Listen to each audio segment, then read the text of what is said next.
તાપી જિલ્લા સ્થિત Padamdungri eco tourism ખાતે વન વિભાગે અને સ્થાનિક આદિવાસી મહિલાઓ દ્વારા એક ઓર્ગેનિક વૈદિક રેસ્ટોરન્ટની શરૂઆત કરવામાં આવી છે, જેમાં નાગલી અને ઓર્ગેનિક શાકભાજીઓનું મિશ્રણ કરીને પિઝા તેમજ નૂડલ્સ બનાવવામાં આવી રહ્યા છે, જે ત્યાં ઇકો ટુરિઝમ પર ફરવા આવતા પર્યટકો માટે એક નવું ઓર્ગેનિક અને સ્વાસ્થ્યવર્ધક ભોજન ધીમે ધીમે આકર્ષણનું કેન્દ્ર બની રહ્યું છે।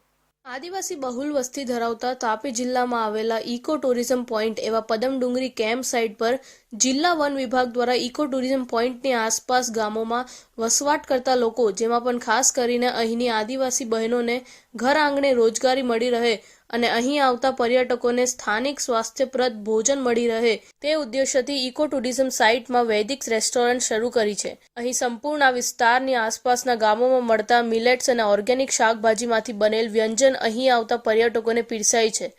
આ માટે પદમડુંગરી ઇકો ટુરિઝમ પોઈન્ટની આસપાસની બહેનોને વિશેષ તાલીમ આપવામાં આવી છે। આ બહેનો સ્થાનિક વ્યંજનોની સાથે સાથે રાગી એટલે કે નાગલીમાંથી પિઝા અને નૂડલ્સ બનાવી તેમાં ઓર્ગેનિક શાકભાજીઓનું મિશ્રણ કરીને ટેસ્ટ રસિયાઓને પીરસવામાં આવે છે। પદમડુંગરી हमारी जो इको टूरिज्म साइट છે ત્યાં પદમડુંગરી એક ક્લસ્ટર જો છે એ આજીવિકા વૃદ્ધિ માટે બનાવવામાં આવેલા છે, જેમાં ઘણી બધી એક્ટિવિટીઝ ચાલુ કરવામાં આવી છે અને એમાંથી એક બહુ યુનિક આપણા વૈદિક રેસ્ટોરન્ટ છે। એ વૈદિક રેસ્ટોરન્ટના જો આયુર્વેદિક પદ્ધતિથી જો છે વ્યંજનો જો કેવી રીતે એના જો બેલેન્સ બધા વ્યંજનમાં જો તમામ પ્રકારના કોમ્પોનન્ટ્સ આવે એના બેલેન્સ કેવી રીતે હોય એ પ્રકારની તાલીમ આપણે જો છે સ્થાનિક બહેનોને આપવામાં આવી અને એ બહેનો પછી તાલીમ આપ્યા પછી એ બહેનોને એ જો છે રેસ્ટોરન્ટ ચાલુ કરવામાં આવ્યું।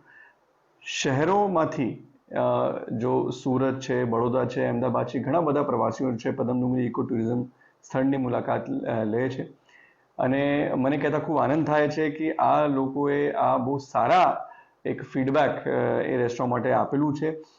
અંબિકા વૈદિક રેસ્ટોરન્ટ શરૂ કર્યું છે પદમડુંગરી ખાતે અને તેમાં અમારી જોડે 7 બહેનો કામ કરે છે। એમાંથી અમારી જોડે એક વિધવા બેન કામ કરે છે, જે એમના પતિનું એમની બેબી નાની હતી ત્યારનું અવસાન થયું છે, તો એમને આ જે એમાં આવે છે એમાં રોજગારી મળે છે, તો એમને ખૂબ સહાયરૂપ બની છે।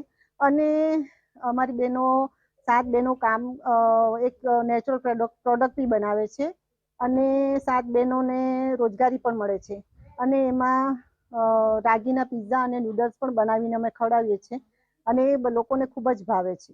ચાલુ કરવાનો ઉદ્દેશ એ જ છે કે જે અત્યારે બહાર જંક ફૂડ ખાઈને બધા બીમારો પડે છે, તો એમને એક હેલ્ધી ફૂડ મળે એ જ અમારો ઉદ્દેશ છે।